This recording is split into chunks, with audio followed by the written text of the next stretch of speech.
eat a bit. No, You feel like Subway from like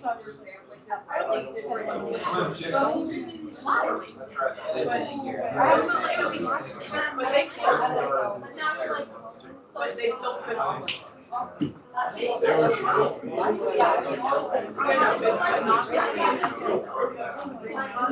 One problem with Chick-fil-A is people couldn't get and I can't be parties. I know. Every time I go there,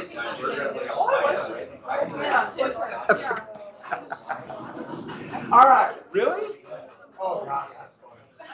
All right, so you want the good news? Big quiz Monday. 22 questions, 11 multiple choice, 11 matching. It's nothing at all like a test. It's more like a quiz. The bad news, you don't have it tomorrow. That's the bad news. There'll be no quiz tomorrow, huh? Are you giving this tomorrow today?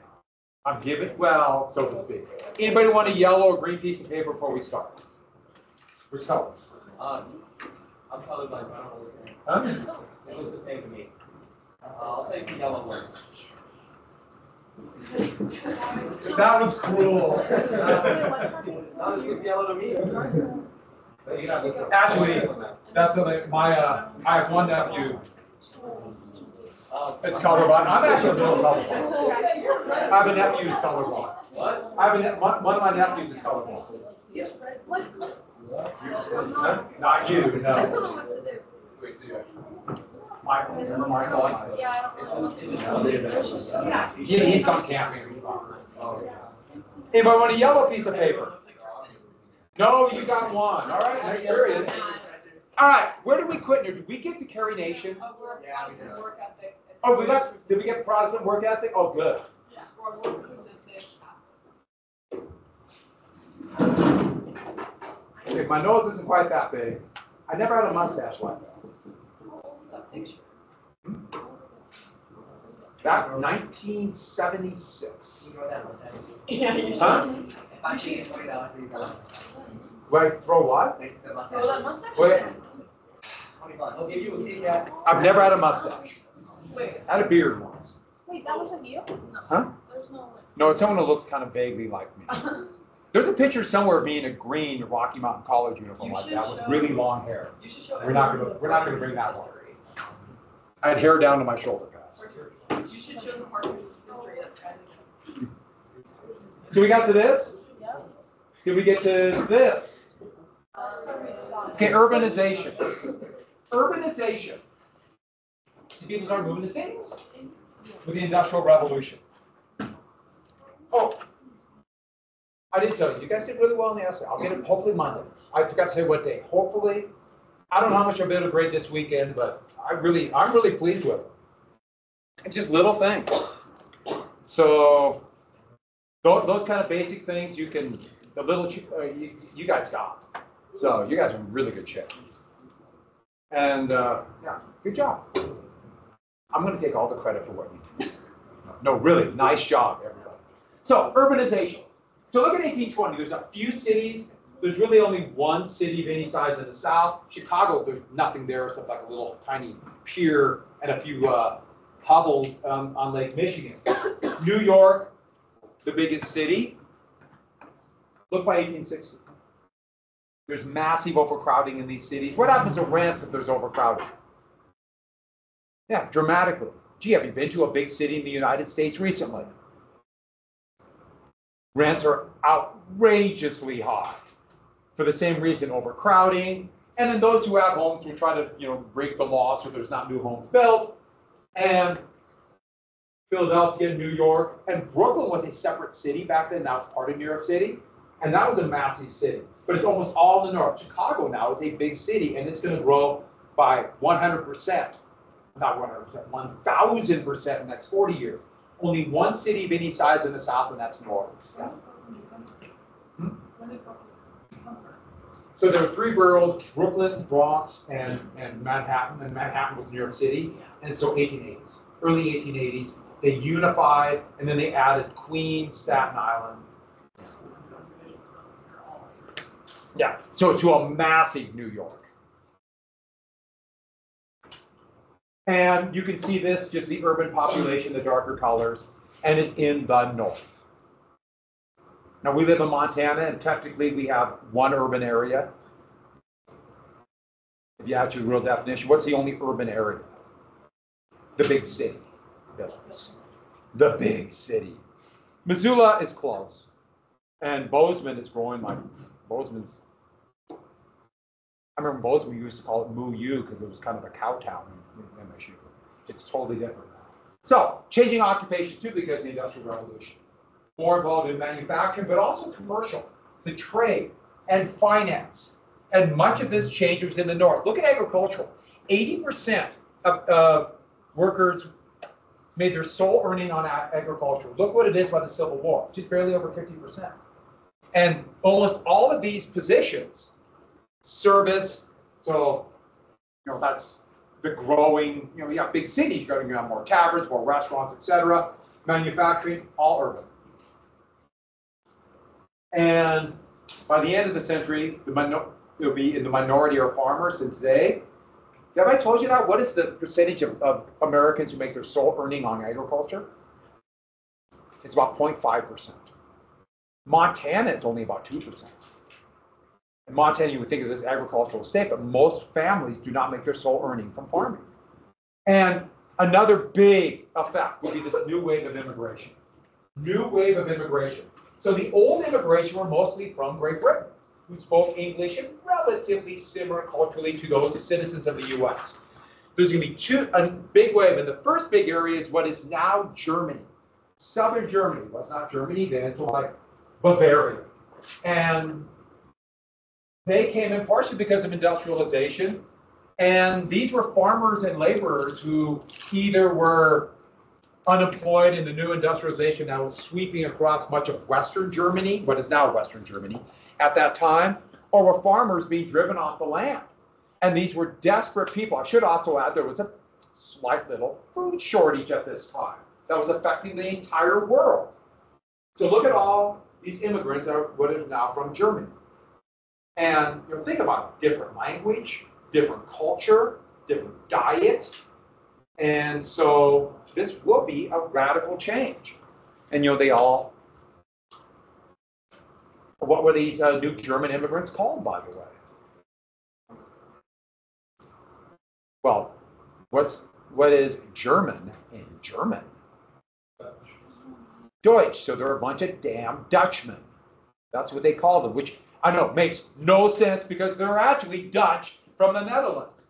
But whenever you hear somebody called, read anything in this area and they say they're Dutchmen, or like there's an area of Pennsylvania called Pennsylvania Dutch country, now it's really touristy. It's because a bunch of German-speaking immigrants went there who spoke Deutsch. So that's English speakers bastardizing the language, which is pretty much the norm. Another group of immigrants that would come in would be Irish immigrants. And this would be because of the potato blight or the Great Potato Famine. Now this was worldwide. The potato famine was everywhere. And by the way, if there's a potato famine, what happens to the price of all food? Goes up dramatically. Everywhere there was food shortages, including the United States, because all of a sudden this massive source of food, which came from the Americas after Columbus, that was gone. Now here's the thing about potatoes. You can live off potatoes. You could eat nothing but potatoes and survive. Okay, you might not be terribly happy, but there's enough nutrients in potatoes. And potatoes are really easy to grow. Has anyone planted and grown potatoes? Few of us have. What do? Do you remember, Kate? Yeah, you wait till they grow an eye, and if they grow a couple more of those eyes, they sprout, you can cut it in little pieces and just drop it in the ground, and you have a potato. Chocolate potato. Yeah, exactly. So all potatoes are clones. That's a clone then of the other potato. And so they found, and they would take the first potatoes they brought over, they found it was much easier than trying to wait until it turned to seed. You just plant, drop, and get a clone. What's the problem with clones? We have clones all over the place, walk around this school. What is the big problem with clones? Yeah. Yeah, and so eventually all the genetic imperfections will continue to grow and get bigger. And so they're really, these cloned potatoes, which are virtually all the potatoes we eat today, are genetically unable to fight back a fungus. And that's what the blight is. And the bad part about that is, so potatoes, they have these nice big leaves, they sprout up, and the potatoes on the ground. You have no idea if the fungus has attacked it until you pull the potato out. And you pull out a slimy brown thing. Not only does you can't really, you can't eat it and be healthy, it would make you sick, and it reeks. But you don't know until September. And you need those potatoes for the whole year. You pull it out and it's slime, and now what? In Ireland, Ireland was a British colony. And what happened in Ireland? What colonists always do. Those who colonize come and they take the land. We live in the United States. We should know that quite well.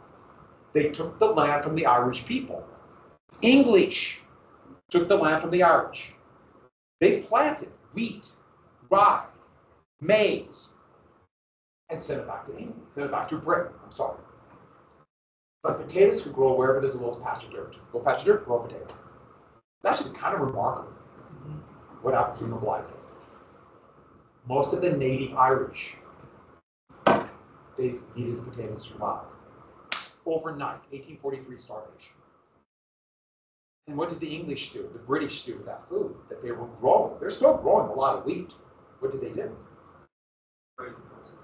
They brought back to Britain. Because Britain, because of the potato famine, there's food shortages in Britain.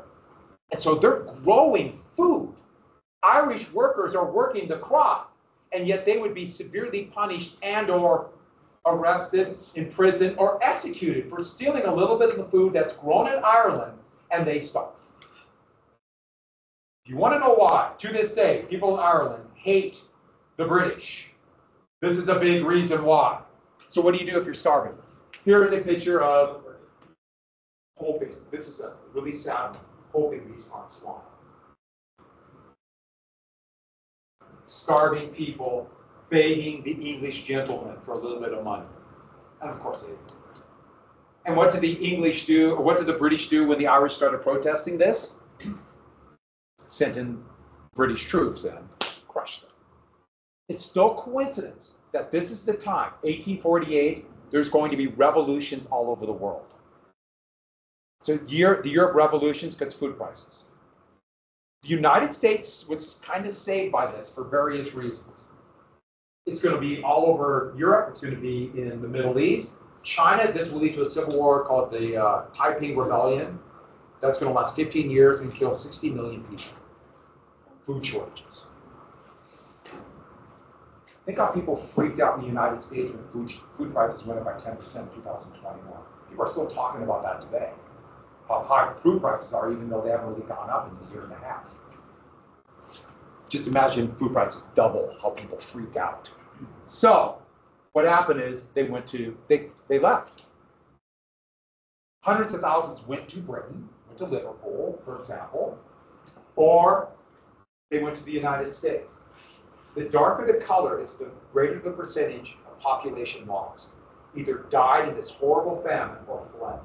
Over 30%. The only place that got gained population, that's Dublin. And the reason why is people moved there hoping to find work. There's another one in Boston. Oh yeah, Cork. That same deal. One of the few big cities. What do you do when you have to leave your farm? Belfast, another one. Just the cities. And Ireland would not reach the population it had in 1840, would not reach that population again until the end of the 1990s. And it's still just barely over that. And so this gives you an example of the Irish influence in the United States. Here are the Irish, the darker the color, the greater the number of Irish immigrants by 1870.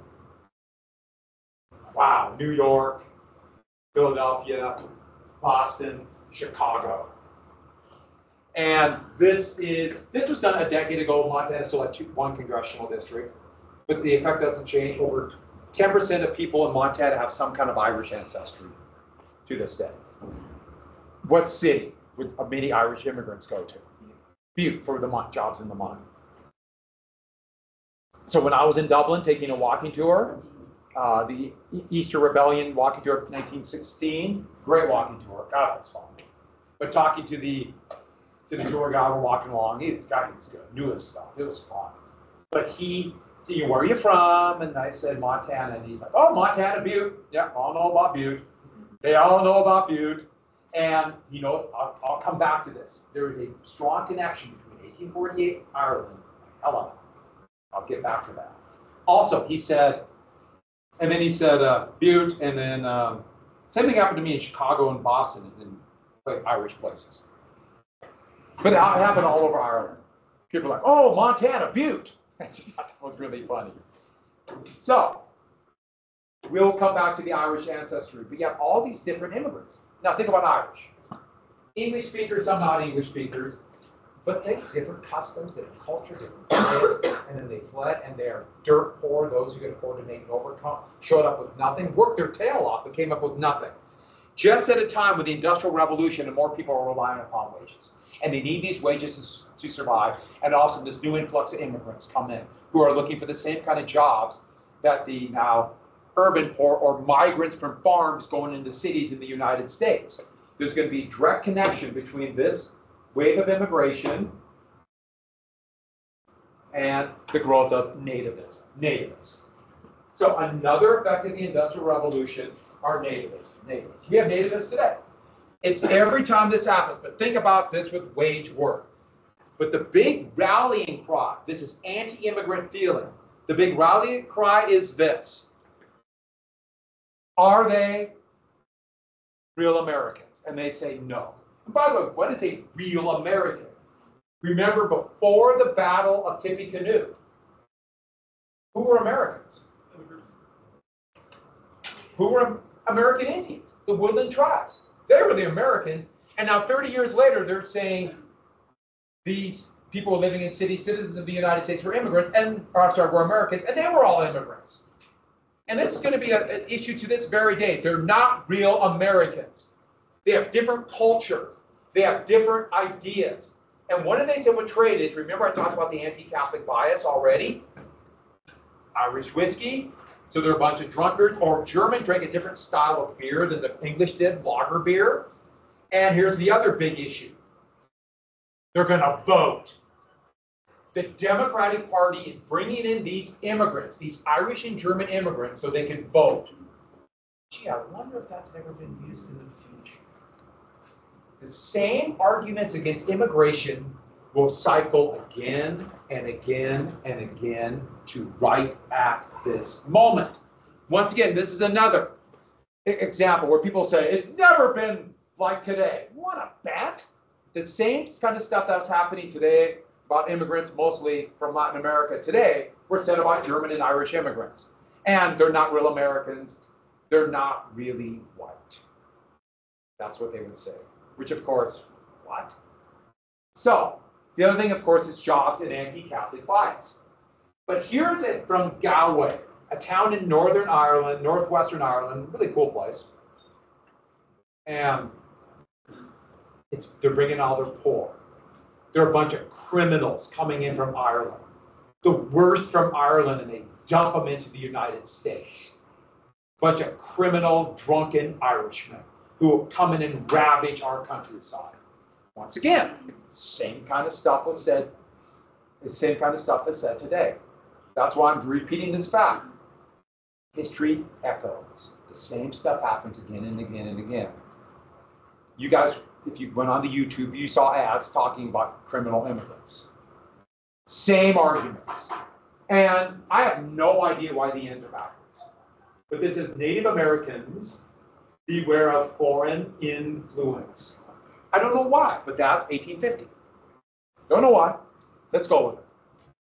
What is a real American? And this will be debated over and over again. Just wait till they get racial science. There'll be a massive debate going into the 20th century. And so nativists will even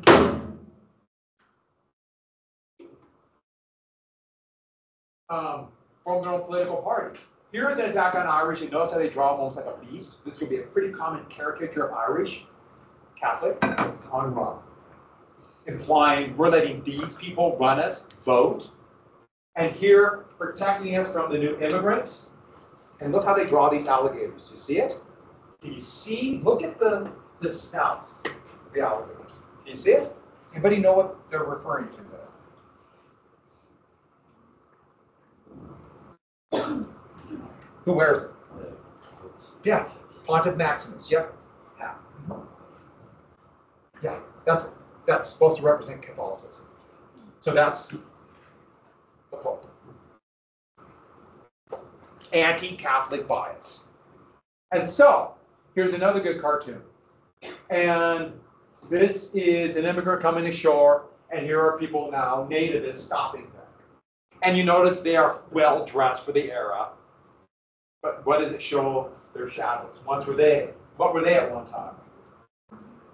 Poor immigrants too.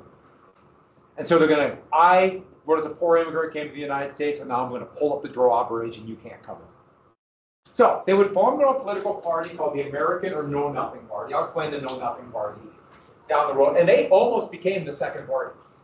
When the Whig Party imploded because of slavery, the issues of slavery in the territories in 1854, they and the brand new Republican Party almost became it. And they were anti-immigrant.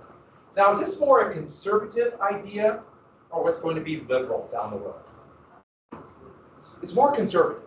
And the reason why, remember conservative, we talked about as this idea of nostalgia and looking back to the good old days, the way things, if we could have everything perfect the way things should have been before the immigrants came. Which of course, yeah, we're immigrants, but that's, everyone in the Americas are immigrants. But it really divides workers. It splits the workers in the group. Well, workers will fight workers. So that's where you're going to have, like Catholic immigrants, workers will fight against Protestant immigrant workers. Remember, Bacon's Rebellion did the same thing over race, where they divided the working class of Virginia between the poor white indentured servant workers and those who were slaves or descendants of slaves. Same function. They do the same thing with women too. So this is going to hide a very big class conflict. And this is a good cartoon showing monopoly versus labor. And I love how they show monopoly in a joust. And look at how armed they are. I love how they put the knife over the locomotive. This is 1870. And the worker, straw hat, beat up old donkey. Who has the advantage here? And remember the thing about capitalism. Capitalism does have that effect of always pushing towards monopoly. So we're going to jump right to this. There's going to be two views of capitalism. Two views of capitalism.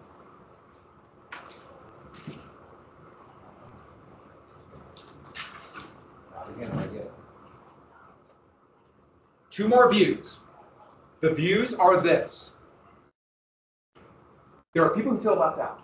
They view the system as left them behind. They're trapped in a wage job that they can't escape. They can never make enough money to get out of it. If there's a bad economic time, they lose their job no matter how hard they work. They're the ones who can't afford the rent. This is New York in 1890. See the picture on the left? And these are people living in the alley. Unhoused people have always been a problem in urban areas, and ever especially is overcrowded. Today, they had to pay rent to rent out alleys. That's how bad it was. Or capitalism is creating opportunity. And here is a very stylized picture of a street in New York. You notice the broad avenues, trade, commerce, building. This is a garment factory and college. They would have college, garment factory, all in this building showing dynamism. They're really growing. So capitalism either provides opportunity or people felt left out. So what about the groups that felt left out? Well, they felt that they were in this never-ending cycle. This is a picture from the 1880s. Treadmills became a thing. The idea was, if you can't go out in the countryside, you could work out in the treadmill. Treadmills are still around. This one looks like it'd be pretty rickety, but... And this idea that most people felt like they were trapped in this job. And no matter how hard they work, they can't get to the promises of riches. They feel as though they can never earn enough money. They have no control over their life. They do whatever their employer tells them for little tiny wages. In bad economic times, they lose their job. They feel like they're no longer free people. They have no freedom or control over their lives like they used to. They are not free workers. They are not free people. It is creating wage slavery. So you have this wage slaves. So this is obviously done by somebody who really is against capitalism. So it's capitalism, keep working hard, you get rich, and you never will. What fools these wage slaves be. And the thing is, they feel trapped in capitalism. They fear capitalism. They can feel their power get away. And even if they're still doing fairly well, they just feels like someday, any day, 1 or 2 bad months, and they could be, well, renting space out in an alley. They fear becoming wage slaves. And the idea of wage slaves is they can never get enough money to get that job. And if they try to leave, they starve. They're stuck. They are stuck. You know, that's a thing. If you don't like your job, it's really easy to say someone else to say quit. But if you need to pay back your debts this month, you can't quit. You got to pay them back this month. You got to pay your rent this month. You can't go a month until you find a better job. It's tough. I mean, there's issues. That hasn't changed. And so they would rally at first to the new Democratic Party and Andrew Jackson. That's who they would rally to. Jackson. And they could reform or regulate capitalism. They weren't really sure how. And Jackson, who greatly sympathized with it at the same time, did the Specie Circular, which did the exact worst thing. But anyways, these are not slaves. These are supposedly citizens who feel like they're being treated like slaves. I'm telling you this because when we have this on a test, one of you will write down that these are slaves. One of you will. I could guess right now who it will be. Or it's the workers who are looking at capitalism and they see opportunities. We're not slaves. If we don't like our job, there's so many other opportunities we can leave. And maybe someday I can go from a wage earner to become the capitalist myself. If I show creativity, initiative, hard work, and a little luck, I can be rich, or I can succeed. And you know, if I don't, it's on me. Because all this opportunity, I just didn't do it right. Or you didn't do it right if you don't succeed. We're not slaves. We're not wage slaves. We are free labor. So this is a picture of supposedly the New South, the new economic system of free labor dominating the New South. Didn't quite happen that way. This is supposed to be after the Civil War. This is from a satirical magazine called Puck. So I'm just letting you know right now because the name of the magazine is on top and from a distance it might look like another word. I'm just letting you know. So they trusted this. And the workers have nothing to fear. And if you don't make it, it's your fault. Also, that means I don't have to worry about you. And so they're going to be the Whigs, anti-Jackson. And they believed in, like a good American, I'll say it, laissez-faire. Laissez-faire. Hands off. Laws. And this has they have a program. And this would be the divide. Now, slavery's going to blow the whole thing. Actually, the potential annexation of a country called Texas will blow this whole thing up. Texas. We can never escape Texas. Montana's kind of becoming Texas. Texification. So, workers felt very insecure in this system. Oh, one more thing. This is not, free labor is not slavery. Free labor means the workers are free to make their choices. I repeat, this is not chattel slavery that happens in the South. Why am I telling you this? Because one of you will write that on the test. Look around. Who's it going to be? I'm just saying, we know. And, which is true, wage slavery or free labor? Which is true? Which is more true? They're both true. Exactly. We see elements of wage slavery that are definitely true. We see elements of free labor. We have a complex system. And you can see no matter where you're at. The United States is definitely more cutthroat than other places, but we can see it everywhere. So workers felt very insecure. Remember, economies of scale. Iron rule of economics, the bigger you are, you have a competitive advantage. Well, that means only fewer and fewer companies, and workers now have fewer and fewer options for jobs. If you have fewer options for jobs, what does that do to wages? If you have fewer options for jobs, what happens to wages? Up or down? Down. Workers feel really insecure. And don't forget, if there's a panic and an economic bust, no matter how hard they work, they could lose their job. So they're really insecure. And that's the appeal of unions. That's the appeal. We mentioned this once before, but this is another reaction to this. So unions idea is part of capitalism. And this is an idea that workers can fight, but they could actually come up to a collective bargaining agreement. And that's, of course, what we call fantasy land. But the growth of union had 4 big issues. The most obvious we talked about, wages. The workers are trapped in this system where higher pay only comes if there's demand for the workers or a shortage. The skill raise your wage, only if that skill's in demand. Does hard work, only if that is in demand. Do high profits raise wages?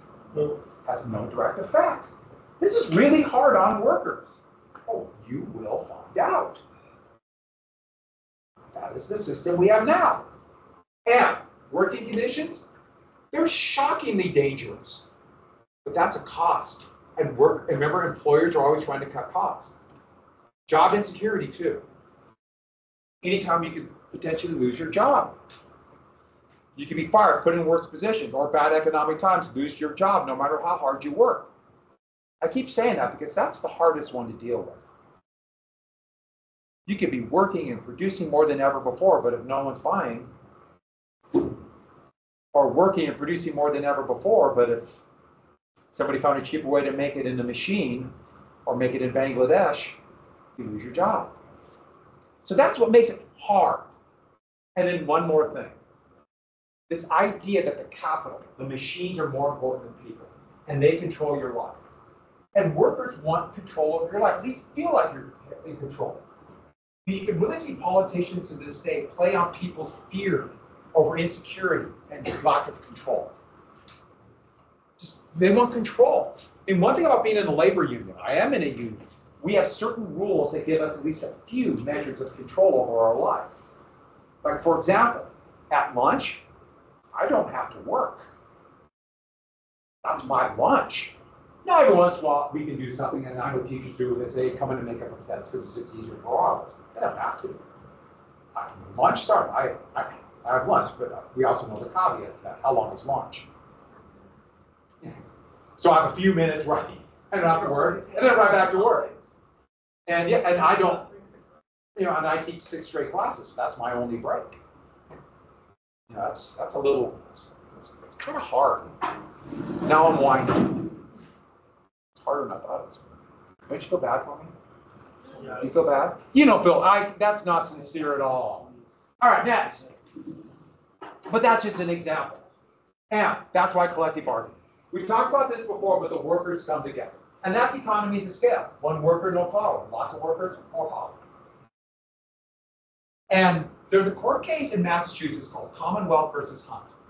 And awesome. Give me your outline. And we got this. It's good. Do one more thing. Underline your thesis. Just underline, and that's it. We're going to come back in. Good job.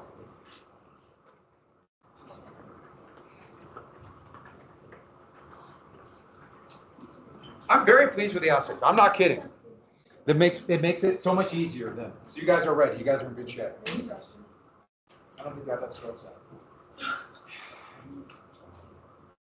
20 is just gonna, no, go, quick, run, like the wind. I like the look he just gave me. It's like, just shut up. I noticed that. That's all. Thank you. All right.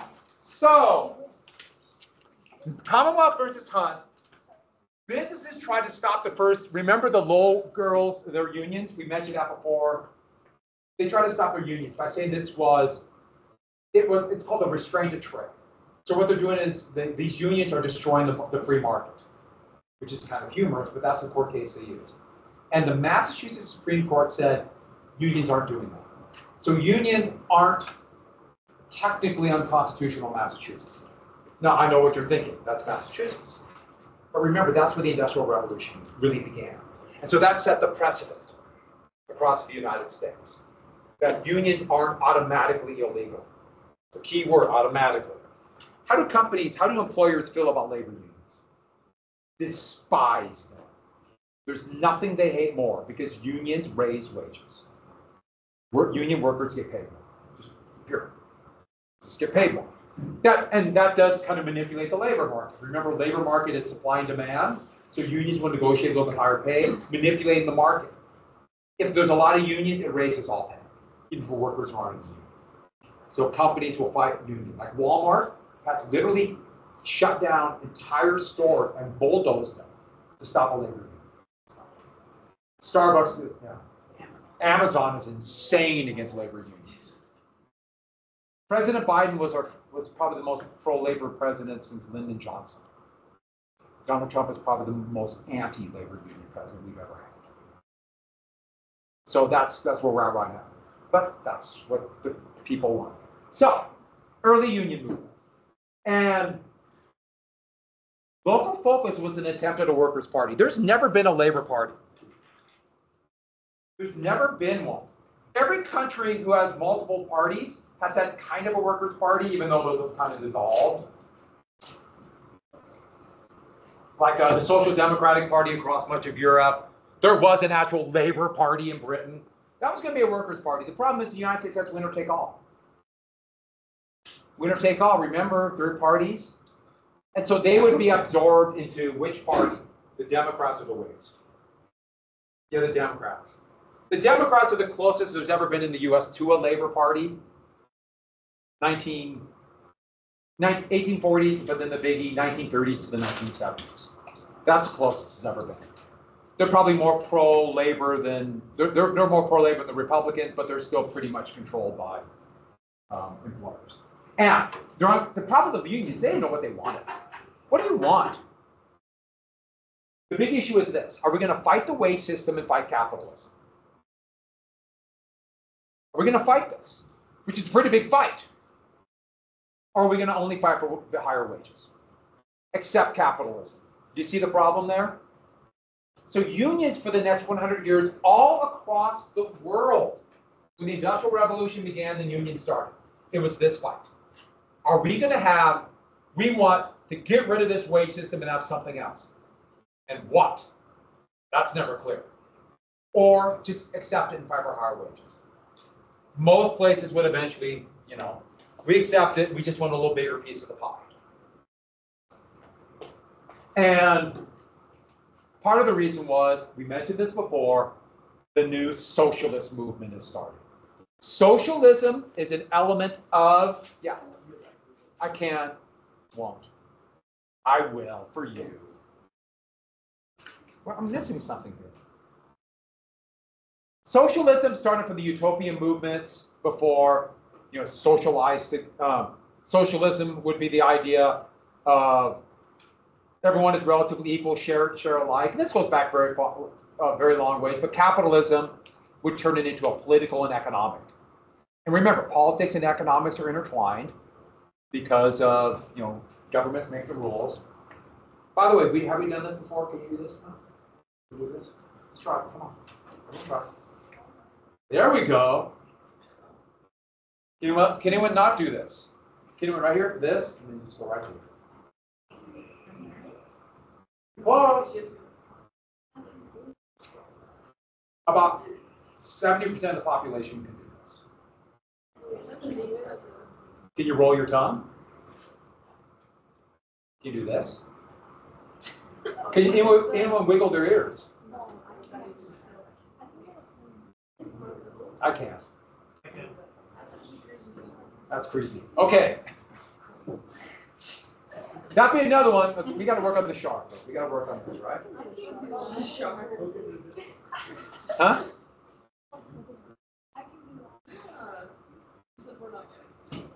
This is also a lot of time on buses. Okay, moving on. Socialism. Now we know the good one. We're all doing this. We do this.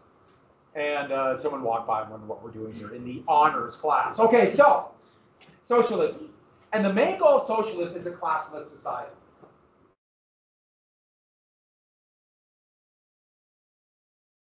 I gotta drop another 25-pound weight on my finger. I'm not recording. 25-pound plate. Class of a society. A class of a society. Okay, there had always been classes in society, but Industrial Revolution, the divide was growing faster than ever before, but also it was such a clear divide. Those with the capital and those who did not have it. And that's what socialism means. It does not mean everybody is equal. That's never been any goal of any true socialist, that everyone has like the same wealth or the same height or whatever it might be.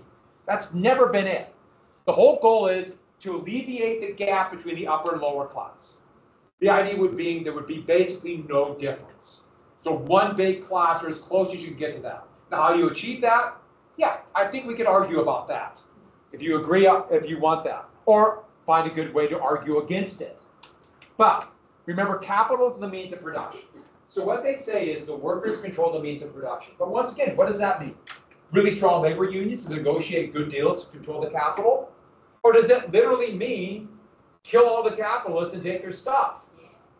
Wow, okay. Or blow the whole thing up. You always know where people are at when they look at this. Blow it all up and replace it with perfect socialism. Those are called anarchists.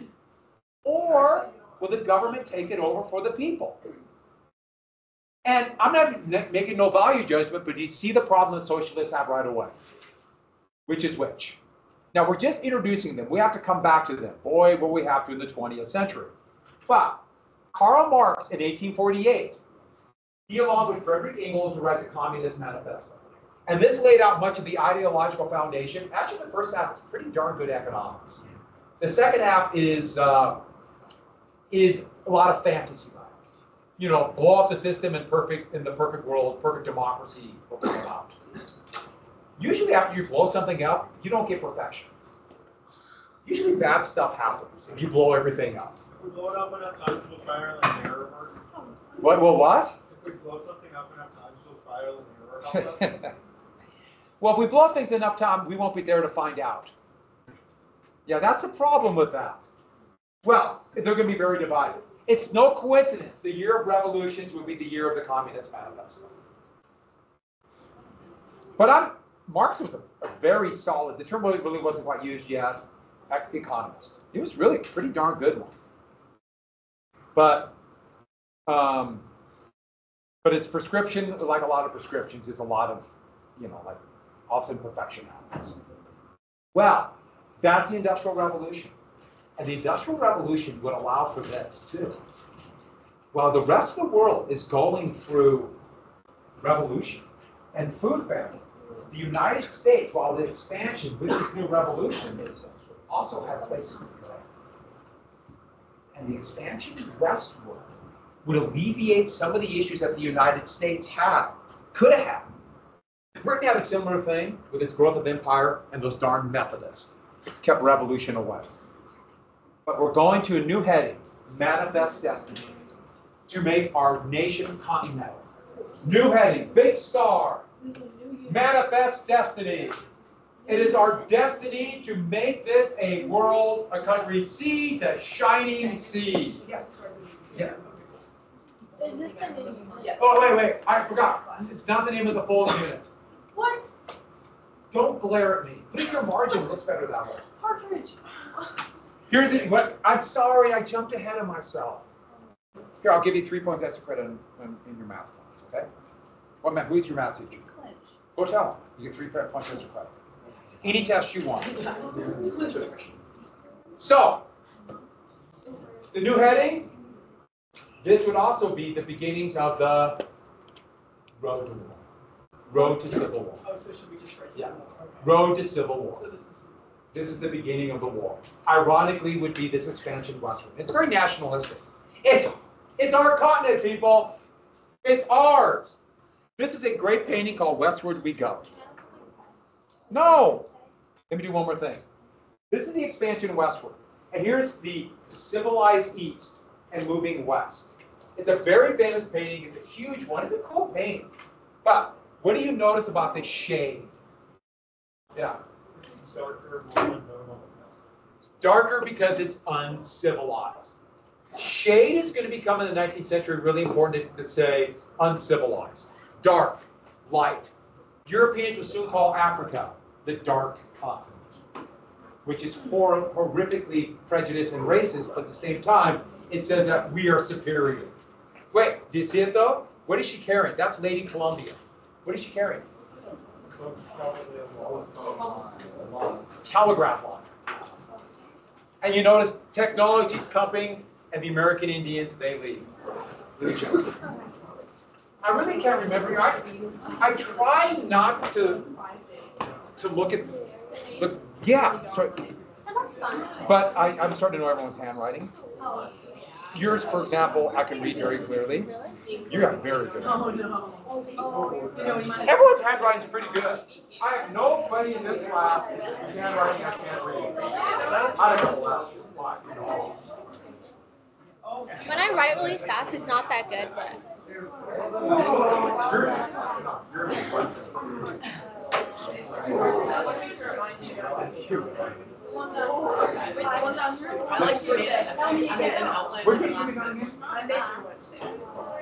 Yeah, remind me where you're going?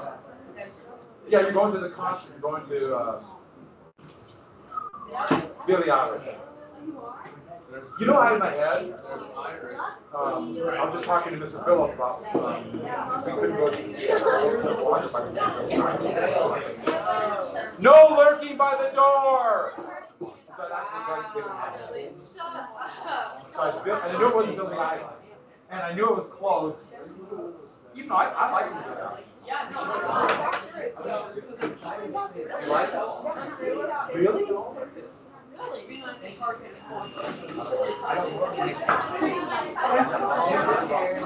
let me give you one thing. I want you to read. My wife listens to a lot more new music I've heard. I'm stuck in my old music. 555 to 577. 555 to 5. It'll be on Teams. If you want to check Teams. And let me give you, I know you've been waiting all year for this. I'm also going to take thanks. I can hear the sincerity. I'm also going. Have fun. Do I get thank you? Oh yeah, you do too. 555 to 577. Here you go. Now where are you going? I'm going to Billy's. Where are you going? There's like a conference for like Montana Association Student Council and that. I knew that, yeah. Because I have a couple of people going. That's the thing, all these people calling me.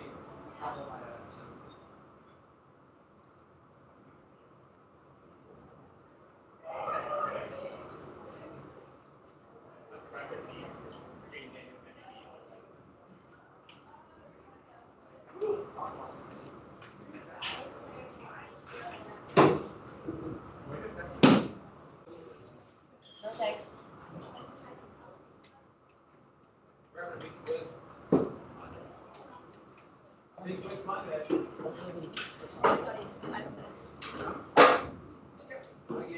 I'm actually instructed. Our entire class is reading. Yeah, I'll be glad to answer you. Maybe correct. I do too. I wasn't gonna say that because I don't really one wanna wasn't say. leaving the room this time. We should just let Let the 'em parents. run. We should let the parents in there. We should let the parents do everything. Do I have that? I'm going to check my announcements. Because I don't know if you have that. So. Let me look real quick. It's not a big deal. We'll figure it out. Give me 1 second. Let me quit recording. I'm still recording. This shoe sideways.